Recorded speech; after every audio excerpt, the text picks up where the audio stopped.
Sir என்ன sir பீகார்ல இப்படி ஆயிருச்சே நிலைமை இப்படி ஆயிடுச்சுன்னா யாரை கேள்வி கேட்கறது?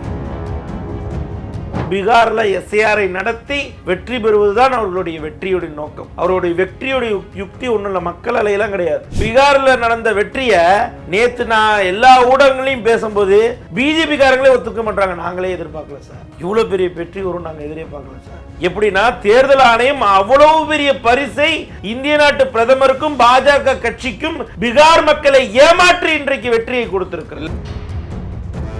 இது முழுக்க முழுக்க தேர்தல் ஆணையம் இந்த ஓட் ஷவரி மட்டுமே தான் காரணம் அப்படின்னு நீங்க குற்றம் சாட்டுறீங்க. நியாயமான ஒரு நீங்க ஏன் நியாயம் இல்லைன்னு சொல்லணும்? நான் நியாயம் தான் சொல்லுவேன்.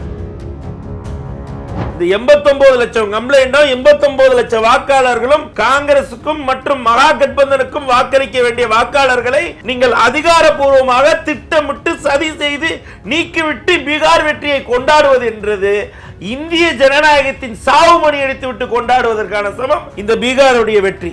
எப்படி ஓட்டு போட்டாலும் நம்ம தோத்துருவோன்ற ஒரு எண்ணத்தை உண்டு பண்ணிருச்சுன்ற விமர்சனமும் இருக்கு. பாஜகவில் இருக்கக்கூடிய உறுப்பினர்கள் எல்லாம் கொத்து கொத்தாக பீகாரில் வந்து வாக்களித்து பாஜகவுடைய ஆட்சியை மலர வைக்கிறார்கள். தாமரை எப்படி மலருதுன்னு கேட்டீங்கன்னா டெல்லியிலும் மலரும் பீகார்லயும் மலரும், ரெண்டும் ஒரே ஓட்டு தான். பீகாருடைய எஸ்ஐஆருக்கு பின்பாக எல்லா போலி வாக்காளரையும் நீக்கிவிட்டோம் என்று சொன்னவருக்கு பிரசாந்த் கிஷோருக்கே 2 ஓட்டர் ஐடி கார்டு இருந்துச்சு தெரியுமா உங்களுக்கு பீகார்ல? இந்த எஸ்ஐஆர் மூலம் அப்படி ஒன்று பண்ணிடலாம்னா தமிழ்நாட்டிலையும் தாமரை மலர்ந்துருமா, கேரளாவிலையும் தாமரை மலர்ந்துருமா, மேற்கு வங்கத்துல தாமரை மலர்ந்துருமா? ஏன் ஞானேஷ்குமார் நினைச்சா மலரும்? மறு ஹிட்லர் உருவாகி கொண்டிருக்கிறார். அவர் பேர் நரேந்திர மோடியாக கூட இருக்கக்கூடும். அதற்கான வேலையை எலெக்ஷன் கமிஷன் செய்கிறது. காங்கிரஸ் கட்சி பக்கம் மக்கள் இருக்கிறார்கள், பாஜகவின் பக்கம் இவிஎம் மிஷின் இருக்கிறது. யார் வெற்றி பெற முடியும்? நாங்க முதலமைச்சர் வேட்பாளர் அறிவிக்கிறோம். முதலமைச்சர் வேட்பாளர் அறிவிக்காத கட்சி மாபெரும் அலையை வீசுகிறது என்றால் 20 ஆண்டு காலமாக அதிருப்தியில் இருந்த கட்சிக்கும் மாபெரும் அலை வீசுகிறது என்றால் அப்ப நீங்க எலெக்ஷன் கமிஷனை பரிசோதனை செய்ய வேணாமா?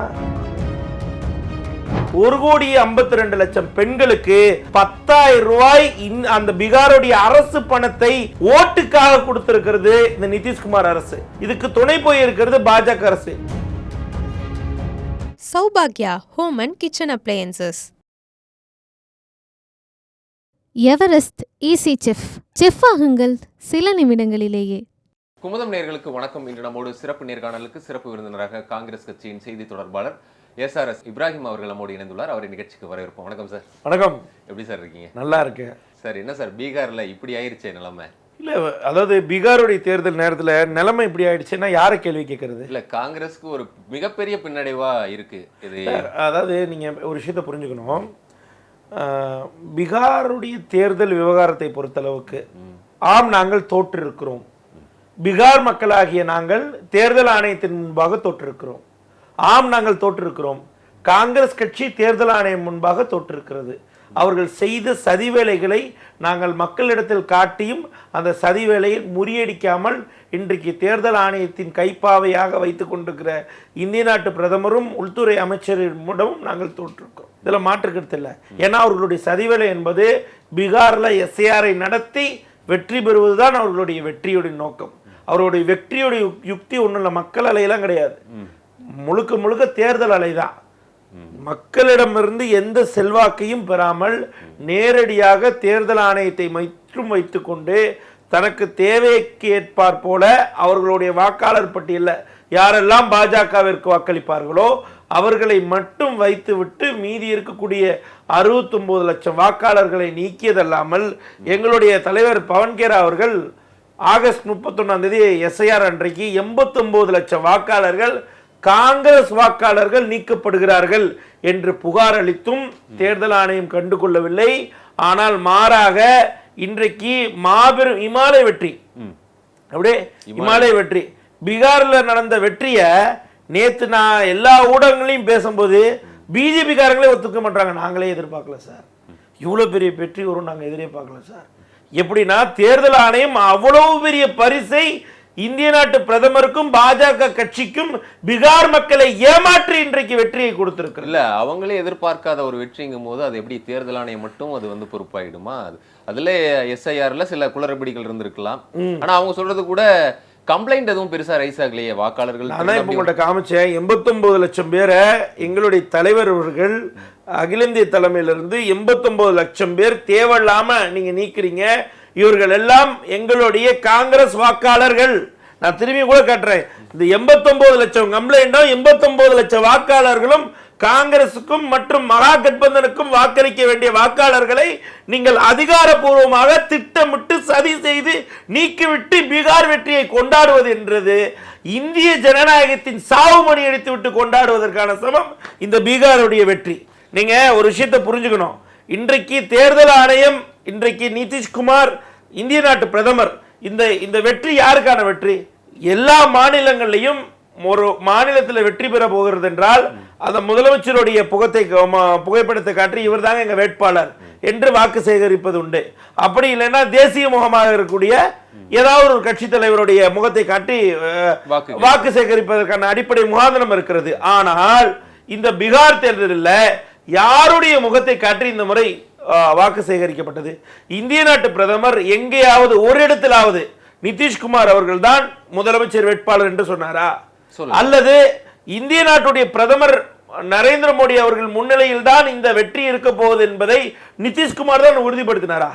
அப்படி இல்லாத போது இந்த பீகாருடைய வெற்றி யாருக்கான வெற்றி? நிதிஷ்குமாருக்கான வெற்றியா இல்லை இந்திய நாட்டு பிரதமருக்கான வெற்றியா? யாருடைய வெற்றி என்று கேட்டால் ஞானேஷ்குமார் அவர்களுடைய வெற்றி, முழுக்க முழுக்க தேர்தல் ஆணையருடைய வெற்றி. மிகப்பெரிய சதி வேலையின் மூலியமாக, மிகப்பெரிய முறைகேடின் மூலியமாக எஸ்ஐஆரில் 69 லட்சம் வாக்காளரை நீக்கிய பின்பாக, உச்ச நீதிமன்றத்தில் நாங்கள் வழக்கிட்டு வாதாடியதற்கு பின்பாக அதில் 29 லட்சம் பேரை நீங்க சேர்த்துக்கிட்டீங்க. எதுக்காக நீக்கினீங்கன்னு தெரியல, எதுக்காக சேர்த்துக்கிட்டீங்கன்னு தெரியல. அப்ப 29 லட்சம் வாக்காளர்கள் எதுக்காக உள்ள விட்டீங்க? 69 லட்சம் வாக்காளர்கள் நீங்க நீக்கிறீங்க, எதற்காக நீக்கிறீங்கன்னு கேட்டோன்னா அந்த 29 லட்சம் பேரை எடுத்துக்கிட்டீங்க. அப்ப காரணம் இல்லாமல் நீங்கள் நீக்குகிறீர்கள். உங்களிடம் ஒரே ஒரு காரணம் இருக்கிறது. பாஜகவிற்கு வாக்களிக்காத அனைத்து வாக்காளர் பட்டியலில் இருக்கும் ஒவ்வொரு நபரையும் தேடி தேடி வாக்காளர் பட்டியலிலிருந்து நீக்குவது உங்களுடைய திட்டம். அதை சரிவர செய்திருக்கிறார் தேர்தல் கமிஷன் ஆணையம். ஒவ்வொரு இடத்துலயுங்க நீங்க ஒரு விஷயத்தை பாருங்க. நான் ஒரு டேட்டாவே காட்டுறேங்க பாருங்க, மக்கள் இடத்துல காட்டுவோம். இவர்கள் அனைவருமே, இவர்கள் எல்லாம் இந்த புனிதர்கள் எல்லாம் பாஜக உறுப்பினர்கள். இந்த பாஜக கவர் ஆகுதா சார்? கவர் ஆகுதுல, இதுல கவர் ஆகுதுல, மக்கள் பார்க்கட்டும். என்னன்னா முழுக்க முழுக்க இந்த பாஜகவுடைய டெல்லியில வாக்களித்து விட்டு நேரடியாக பீகாரில் வந்து வாக்களிக்கிறார்கள். 6 மாசம் கூட இல்ல டைமிங். பிப்ரவரியில எலெக்ஷன், டெல்லி எலெக்ஷன். இப்போ நவம்பர் மாசம், நவம்பர் 6 மாதத்துல பாஜகவில் இருக்கக்கூடிய உறுப்பினர்கள் எல்லாம் கொத்து கொத்தாக பீகாரில் வந்து வாக்களித்து பாஜகவுடைய ஆட்சியை மலர வைக்கிறார்கள். தாமரை எப்படி மலருதுன்னு கேட்டீங்கன்னா டெல்லியிலையும் மலரும், பீகார்லயும் மலரும். ரெண்டும் ஒரே ஓட்டு தான். எப்படி அது முடியும்? தேர்தல் கமிஷன் பீகார் எஸ்ஐஆர் நடத்தும் போது நீங்கள் என்ன சொன்னீங்க? சிறப்பு தீவிர திருத்த பட்டியல். எதற்காக என்றால் போகஸ் ஓட்டர், போலி வாக்காளர்களை நாங்கள் நீக்க போகிறோம். அப்புறம் எப்படி இவ்வளவு வாக்காளர்கள் வந்தாங்க?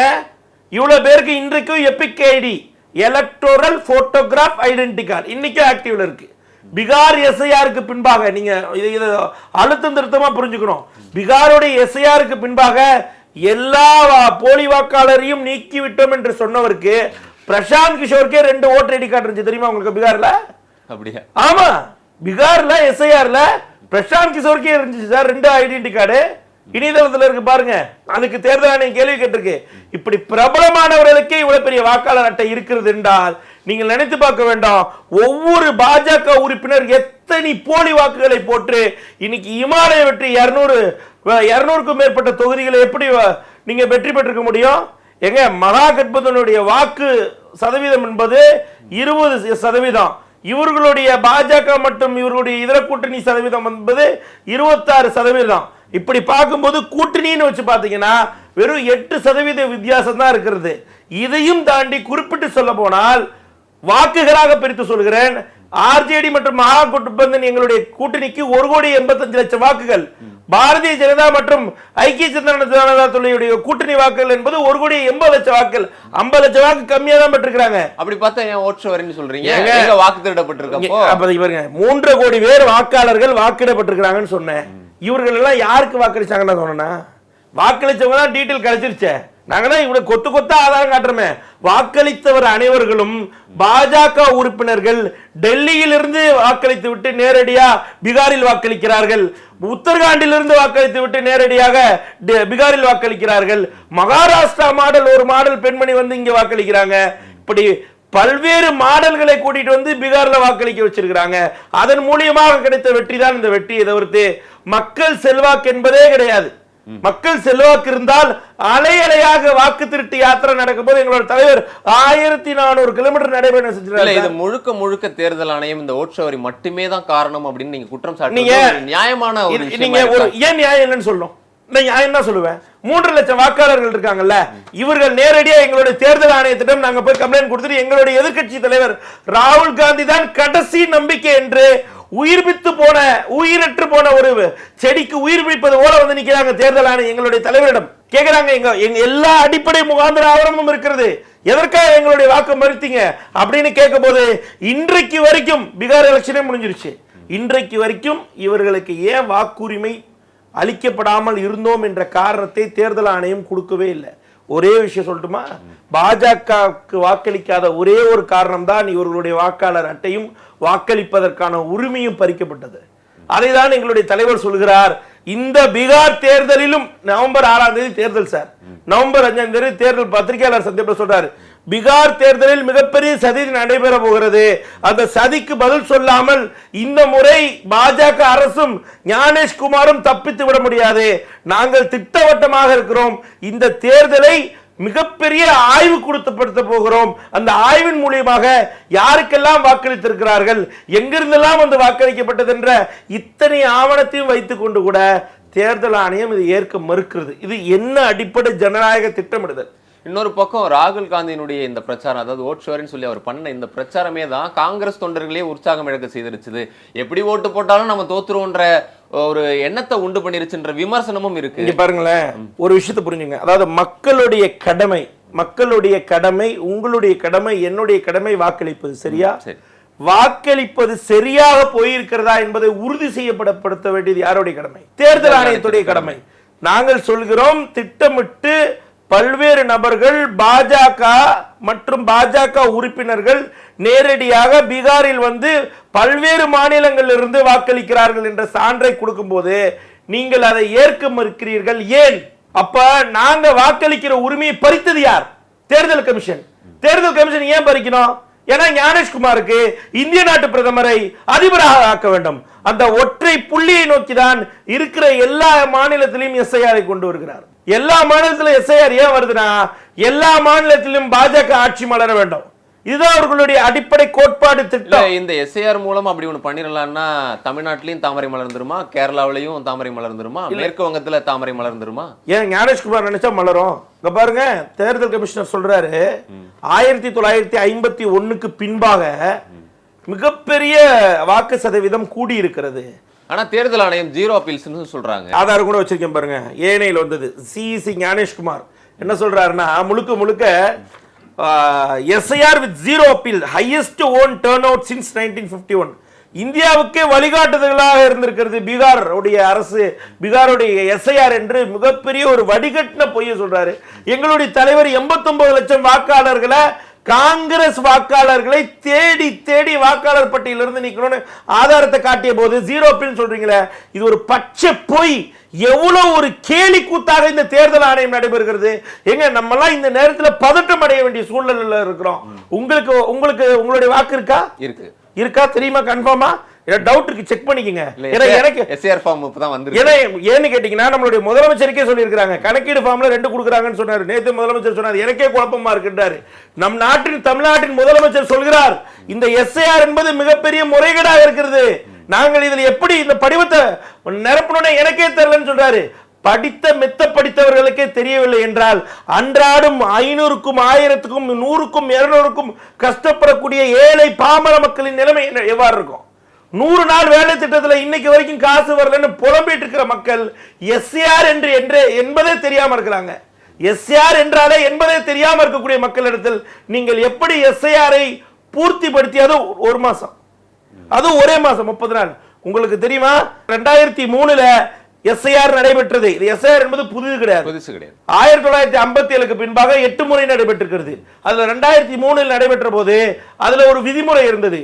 ஒரு வருட காலம் இருக்கும்போது, ஒரு வருட காலம் தேர்தல் நெருங்குகிறது என்றால் எஸ்ஐஆர் நடத்தக்கூடாது என்பது தேர்தல் நடைமுறை விதி. ஆனால் அதை எல்லாம் தூசி தட்டி ஓரத்தில் போட்டுவிட்டு இந்திய நாட்டு பிரதமரை அதிபராக்கும் முயற்சியில இந்த தேர்தல் கமிஷன், தேர்தல் கமிஷனரும் முறையாக செயல்படுகிறார்கள். இதைதான் உச்சநீதிமன்றம் கேள்வி கேட்டது. எதன் அடிப்படையில் இந்த எஸ்ஐஆர் நடைபெறுகிறது என்ற கேள்விக்கு 2003 விதிமுறையின்படி தான் செய்கிறோம் என்று அன்றைக்கு வாதிட்டது தேர்தல் கமிஷன். ஆனால் அந்த விதிமுறையை கொடுங்கன்னு சொன்னோன்னே அந்த டேட்டாவே இல்லைன்னு சொல்லிட்டாங்க. முழுக்க முழுக்க போய், அதாவது தேர்தல் கமிஷனுடைய டேட்டாவை ஆன்லைன் டேட்டால இருந்து டெலீட் பண்ணிட்டாங்க, வெப்சைட்ல இருந்து. அப்படி ஏன்னா மக்கள் தெரிஞ்சுக்குவாங்கல்ல, கைட்லைன்ஸ் சர்ச் பண்ணிடுவாங்கல்ல. ஆனா கண்டுபிடிச்சிட்டாங்க, பத்திரிகையாளர் எல்லாம் கண்டுபிடிச்சு 2003 நடைபெற்ற தேர்தல் எஸ்ஐஆர் என்பது 180 நாட்களுக்கு முன்பாக எலெக்ஷன் இருப்பதென்றால், அது சுமாராக 180 இருந்து ஒரு வருஷத்துக்குள்ள எலெக்ஷன் அறிவிக்கப்பட்டிருந்தா இருப்பதாக இருந்தால் நீங்கள் எஸ்ஐஆர் நடத்தக்கூடாது. ஒரு விதிமுறை. இரண்டாவது விதிமுறை, ஒரு குறிப்பிட்ட அளவு காலம் வைத்து எஸ்ஐஆர் நடைபெறக்கூடாது. இங்க ஒரு மாசம் டைம் லிமிட் கொடுத்து நடத்துறாங்க. டைம் லிமிட்டே, டைம் ஃப்ரேஸே வைக்க கூடாது. அதே மாதிரி வீடு வீடாக சென்று உங்களுக்கு வாக்காளர் அட்டை இருக்கிறதா என்று எடுக்கக்கூடாது, கணக்கீடு மட்டும் தான் செய்யணும், ஆவணங்கள் கேட்கக்கூடாது. இதெல்லாம் 2003 எஸ்ஐஆரின் விதிமுறைகள். இதெல்லாம் இன்றைக்கு நடைபெறுகிறதா? இந்த விதிமுறை தான் இன்றைக்கு கணக்கில் கொள்கிறதா அந்த தேர்தல் கமிஷன்? எந்த அளவுக்கு முறைகேடான தேர்தல் கமிஷன் இது! முழுக்க முழுக்க செலக்டிவ் கமிஷன் சார், இது எலெக்ஷன் கமிஷன் இல்ல, செலக்ஷன் கமிஷன். யாரு வாக்காளர்களாக இருக்க வேண்டும் என்பதை செலக்ஷன் பண்ற கமிஷன் இது. இருந்தாலும் இந்த சிஸ்டத்தை குறை சொல்லி, இன்னும் குறிப்பா இதுல இருக்கிற தவறுகள்லாம் சுட்டி காட்டி பிரச்சாரம் பண்ணக்கூடிய காங்கிரஸ் இந்த சிஸ்டத்துக்குள்ள மறுபடியும் வந்து போட்டியிடுறதுனால தானே இந்த தோல்வியும் நடக்குது. அப்படி அதை எதிர்கொள்ளாமலே இருந்திருக்கலாமே, இல்ல சட்டப்படி நீங்க நீதிமன்றத்துக்கு சென்று இருக்கலாம். ஒருவேளை நாங்க போட்டியிடலைன்னா பயந்துட்டோம் போட்டியிடலன்னு சொல்லுவீங்க, போட்டியிட்டீங்கன்னா ஏன் போட்டியிட்டேன்னு கேட்பீங்க. ஆக மொத்தம் விமர்சனம் வச்சுக்கிட்டே இருப்பீங்க. நான் எங்களுடைய வேலை என்ன? மக்கள் இடத்துல போய் சென்று மக்கள் இடத்துல விழிப்புணர்வை ஏற்படுத்த வேண்டும். சார், ஒரு விஷயம் புரிஞ்சுங்க, காங்கிரஸ் உடைய உள்நோக்கம் ஒருவேளை பாஜக கட்சியை எதிர்ப்பதாக இல்ல தேர்தல் கமிஷனை அவதூறு கூறுவதாக இருந்தால் கர்நாடகால ஆளுங்கட்சியா இருக்கக்கூடிய ஒரு தொகுதியில் எடுத்து நாங்க செக் பண்ணுவோமா சார்? ஒரு அடிப்படை கூற்று வேணாமா? பாஜகவாக இருந்தால் தாங்கள் ஆளாத மாநிலத்தில் தான் செக் பண்ணிருப்பாங்க. ஆனா காங்கிரஸ் கட்சிக்கு என்று ஒரு சித்தாந்தம் இருக்கிறது. நேரு வழியை கடைபிடிக்கிறோம், காந்தி வழியை கடைபிடிக்கிறோம், எங்களுக்கு என்று மரபு இருக்கிறது. ஒவ்வொரு மக்களின், அதாவது குரலற்ற மக்களின் குரலாக இருப்பதுதான் எங்களுக்கு பயிற்றுவித்த சித்தாந்தம். அதைதான் எங்களுடைய தலைவர், எதிர்க்கட்சி தலைவர் ராகுல் காந்தி செய்து கொண்டிருக்கிறார். 150 கோடி மக்கள் 30 கோடிக்கு தாங்க இந்திய நாட்டு பிரதமர். எங்களுடைய எதிர்க்கட்சி தலைவர் என்பது 100 கோடி மக்களின் குரல். அதை தான் எழுப்புகிறார் ஒவ்வொரு நேரத்திலையும். அதுதான் அவர்களுக்கு வலிக்கிறது. நாங்க தேர்தல் கமிஷன்ல முதல்ல வாக்கு திருட்டு நடைபெற்றிருக்குன்னு எடுத்த இடம் எது? யார் அங்க ஆளுங்கட்சியாக இருக்கா சொல்லுங்க? கர்நாடகா. யார் ஆளுங்கட்சி? காங்கிரஸ். அப்ப நாங்க ஏன் சுய பரிசோதனை செய்யணும்? எங்களுக்கு தானே வாக்களிச்சிருக்காங்க. இவங்க இப்ப எதிர்க்கட்சி கூட குற்றச்சாட்டு வச்சாங்க, அந்த இடம் வெற்றி பெற்றது வந்து காங்கிரஸ் கட்சி தான். ஒருவேளை தொடர் தோல்விகளுக்கு பழி போடுறதுக்கு காரணத்தை தேடி கொண்டிருக்காங்க. வெற்றி பெற்ற இடத்துல எதுக்கு சார் பழி போடணும்? நான் சொல்றது, இப்போ எதிர்க்கட்சிகள் எல்லாம் வைக்கிற, பாஜக வைக்கிற 95 தோல்விகளை ராகுல் தொடர்ந்து சந்திச்சிருக்காரு. 100 கூட வச்சுக்கோங்க, தேர்தல் கமிஷன் 150 அடிக்கும். மறு ஹிட்லர் உருவாகி கொண்டிருக்கிறார். அவர் பேர் நரேந்திர மோடியாக கூட இருக்கக்கூடும். இல்ல, இதே அதற்கான வேலையை எலெக்ஷன் கமிஷன் செய்கிறது.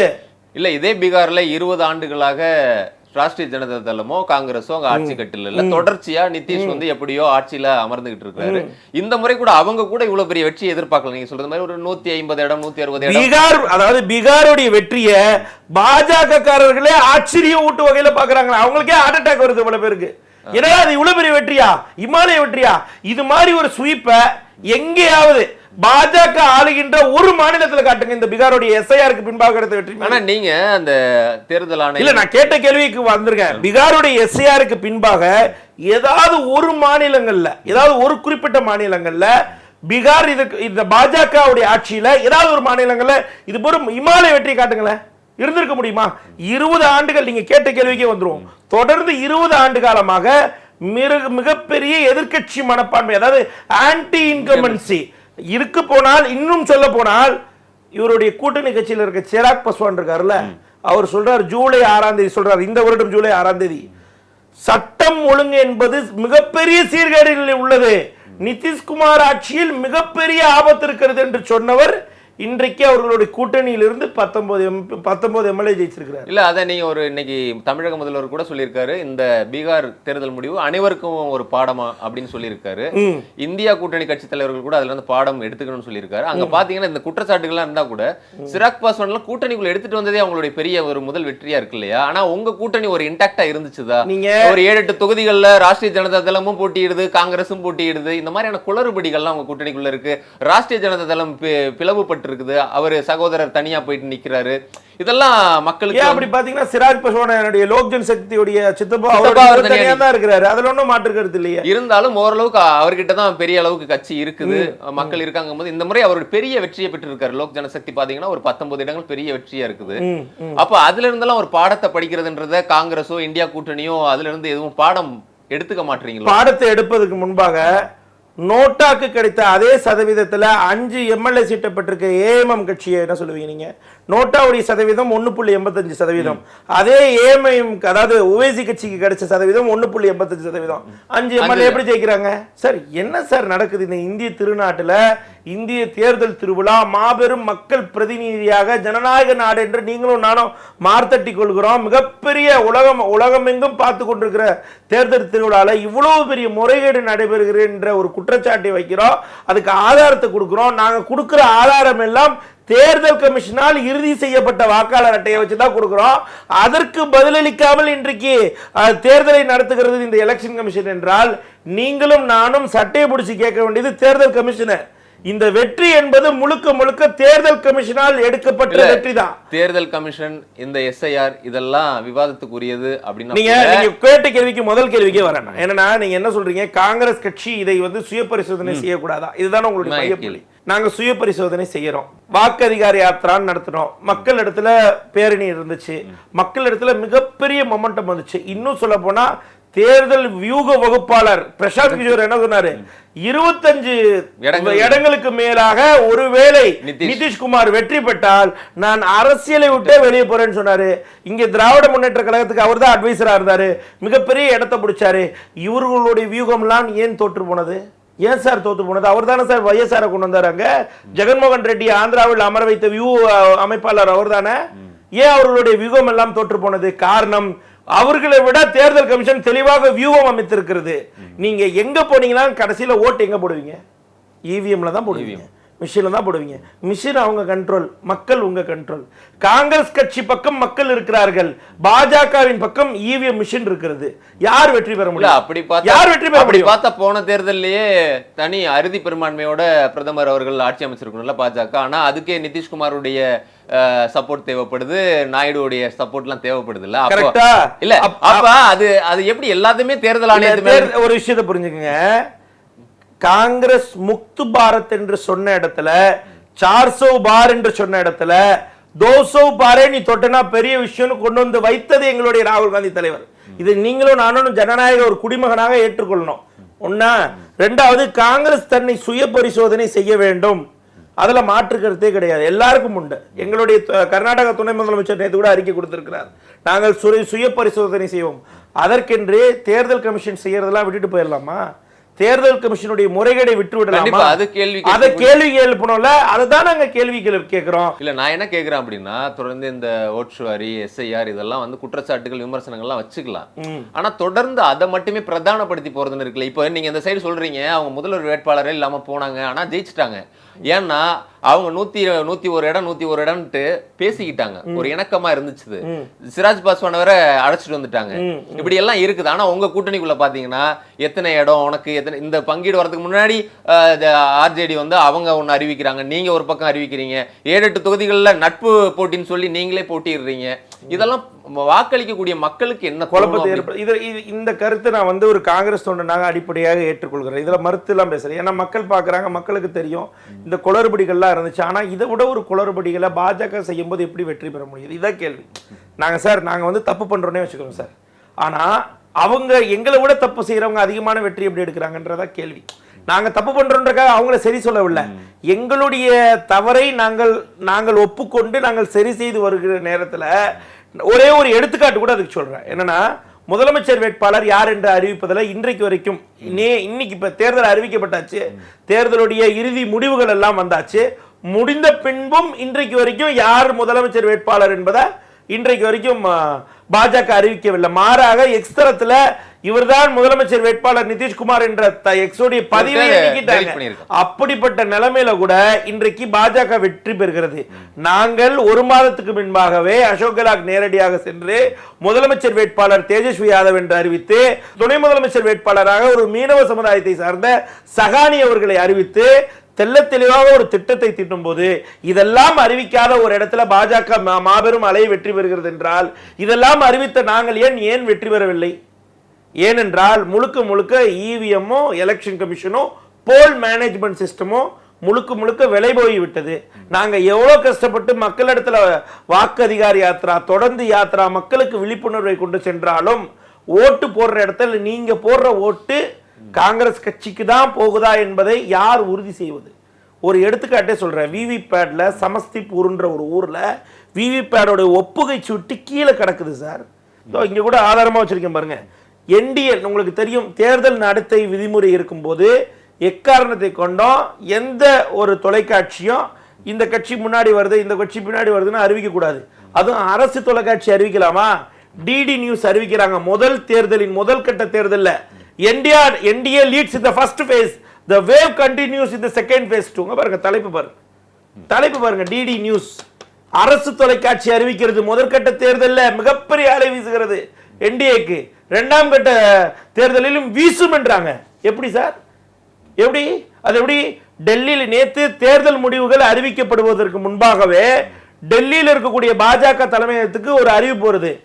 எக்காரணத்தை கொண்டும் வெற்றி கொண்டாட்டம் செய்யக்கூடாது, பட்டாசுகள் வெடிக்கக்கூடாது, தொடர் குண்டுவெடிப்பு காரணமாக கிட்டத்தட்ட 51 குண்டுவெடிப்புக்கு பின்பாக 2014 இருந்து சரியாக இப்போ வரைக்கும் சொல்ல போனார் 51 முறை குண்டுவெடிப்பு நடந்திருக்கிறது. இந்திய நாட்டு பிரதமர் இதை கண்டுகொள்ளவில்லை. மாறாக டெல்லி குண்டுவெடிப்பு நேரத்தில் பூட்டான் செல்கிறார் இந்திய நாட்டு பிரதமர். இங்கே தேர்தல் முடிவு அறிவிப்பதற்கு முன்பாகவே டெல்லியில வெற்றி கொண்டாட்டத்தை நீங்கள் கொண்டாடக்கூடாது என்று சொன்னால் அப்ப வெற்றி பெற போறோம்னு உங்களுக்கு தெரிஞ்சிருச்சு. நீங்க ஆல்ரெடி பிக்ஸடா இருக்கீங்க. அப்ப நாங்க மக்களாகிய நாங்கள் தோற்றுவிட்டோம், பீகார் மக்களாகிய நாங்கள் தோற்றுவிட்டோம், இந்திய குடிமகனாக நான் தோற்றுவிட்டேன், நீங்கள் தோற்றுவிட்டீங்க. யார் முன்னாடி? தேர்தல் கமிஷன் முன்னாடி. இதுதான் எங்களுடைய தலைவர் கேள்வியாக கேட்கிறார். தொடர்ந்து நாங்கள் இப்பயும் சொல்கிறோம், பீகார்ல எப்படி வாக்களித்தீர்கள் என்பதற்கான டிஜிட்டல் ஃபார்மேட்டை நாங்க கேட்கிறோம். இன்றைக்கு வரைக்கும் தர மறுக்கிறது. ஹரியானா தேர்தலில் கேள்வி எழுப்புறார்கள் எதிர்கட்சியில. ஆளுங்கட்சின்னு சொல்றாங்க, ஏன் ஒரு வருஷமா என்ன பண்ணிட்டு இருந்தீங்க? ஒரு வருஷமா ஆட்சி திருட்டு நடைபெற்றிருக்கு, ஏன் அமைதியா இருந்தீங்கன்னா டிஜிட்டல் ஃபார்மேட்ல கொடுங்க சார். ஹரியானாவின் மிகப்பெரிய ஆட்சி திருட்டு நடைபெற்றிருக்கிறது. 8 ஓட்டுக்கு ஒரு கள்ள ஓட்டு போட்ட கட்சி தானே சார் பாஜக. இன்னுமா என்ன உத்தம கட்சியா பாஜக? 12% 25 லட்சம் வாக்காளர்களை திருடிய கட்சி பாஜக. இங்க பீகார்ல இருக்க மக்களை திருட மாட்டாங்களா? 69 லட்சம் பேரை திருடி வாக்களிச்சு நீங்க வந்துட்டீங்க. 89 லட்சம் பேரை வாக்காளர்கள் காங்கிரஸ் வாக்காளர் பட்டியலிருந்து நீக்கிட்டீங்க. அது மூலியமாக பீகார்ல ஆட்சிக்கு வந்துட்டீங்க. இப்படி எல்லாம் குற்றச்சாட்டு இருக்கிறது, இதுக்கு ஆதாரமும் இருக்கிறது. ஆனா இதை கடந்து போகாதீங்கன்னு சொல்றோம். எங்களுடைய கட்சி நாங்க சுய பரிசோதனை செய்யறோம். நாங்க முதலமைச்சர் வேட்பாளர் அறிவிக்கிறோம். முதலமைச்சர் வேட்பாளர் அறிவிக்காத கட்சி மாபெரும் அலையை வீசுகிறது என்றால், 20 ஆண்டு காலமாக அதிருப்தியில் இருந்த கட்சிக்கும் மாபெரும் அலை வீசுகிறது என்றால், அப்ப நீங்க எலெக்ஷன் கமிஷனை பரிசோதனை செய்ய வேணாமா?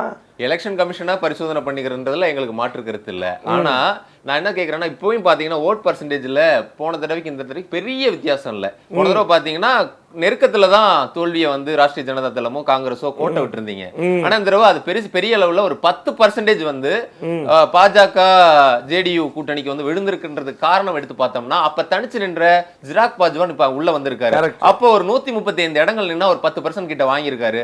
அது அப்படியே ஒட்டுமொத்தமா வரலன்னா கூட ஓரளவுக்கு அந்த வந்திருக்கு. அதை தாண்டி அவங்களுடைய இந்த எலெக்ஷனுக்கு முன்னாடி இந்த 10,000 ரூபாய் மகளிருக்கு கொடுத்தது, இதெல்லாம் வந்து ஒரு பாயிண்டா இருக்கு. நீங்க 2,500 ரூபாய் மாதத்துக்கு சொன்னாலும் அந்த மக்களுக்கு அது புரிஞ்சுதா, அது போய் சேர்ந்துதா அப்படிங்கிறது தெரியல. வந்திருக்க 10,000 ரூபாய் தான் மக்கள் பார்த்தாங்க. பெண்கள் வாக்கு அதிகரிச்சிருக்கு, பெண்களுடைய வாக்கு அந்த கூட்டணிக்கு போயிருக்கு. இந்த ஸ்ட்ராட்டஜிய ராஷ்டிரிய ஜனதா தளமும் காங்கிரஸும் பயன்படுத்தலையோ அப்படிங்கிற விமர்சனமும் இருக்கா இல்லையா? சூப்பரான கேள்வி, அருமையா கேள்வி கேட்டீங்க. என்னன்னா, இத்தனை ஆண்டு காலமாக உங்களுக்கு எல்லாம் தெரியும், இங்க உடனே வந்து ஒரு இலவசம் திட்டம்லாம் அறிவிக்கும் போது பாஜக என்ன சொன்னாங்க?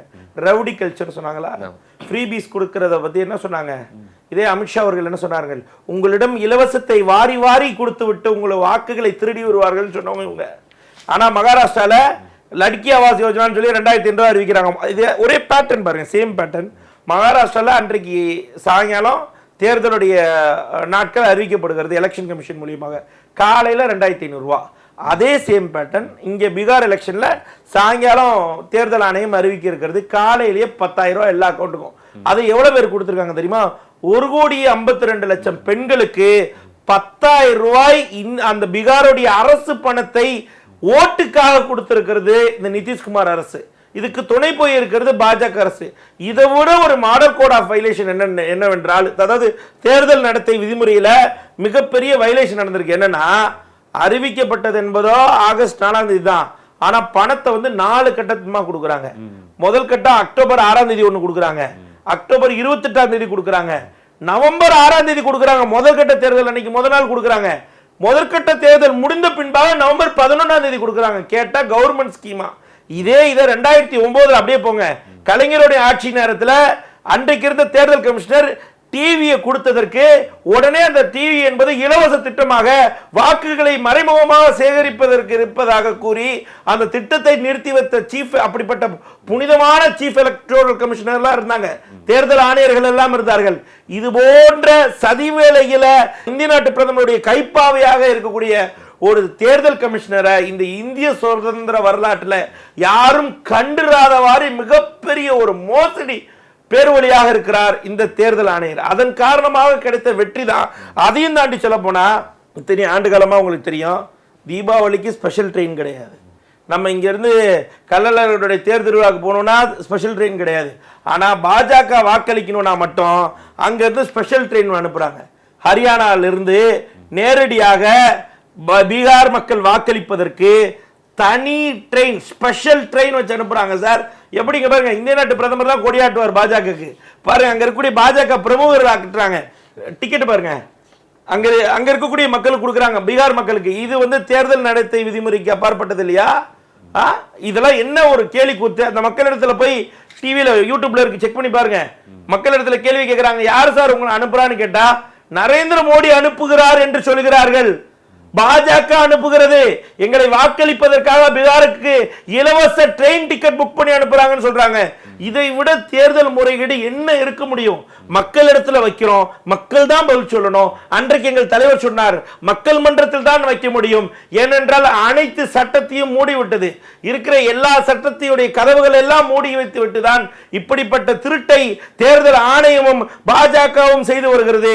அதன் மூலியமாக கிடைத்த வெற்றி தான் பீகாருடைய வெற்றி. ஒருவேளை அவர் மனதில் இந்த ஆட்சி இருக்கக்கூடாது என்று நினைத்து விட்டால், அடுத்த செகண்ட் இவருடைய முதலமைச்சர் நாற்காலிக்கு ஆபத்து என்று நினைத்து விட்டு ஒரு செகண்ட் தன்னை பற்றி சுய சிந்தனை வந்துவிட்டால் அன்றைக்கே பாஜக அரசு தொடைத்து எறியப்படும். ஒரு கால அமித்ஷா பிடிச்சி இழுக்கிறார், ஒரு கால நரேந்திர மோடி இழுக்கிறார்.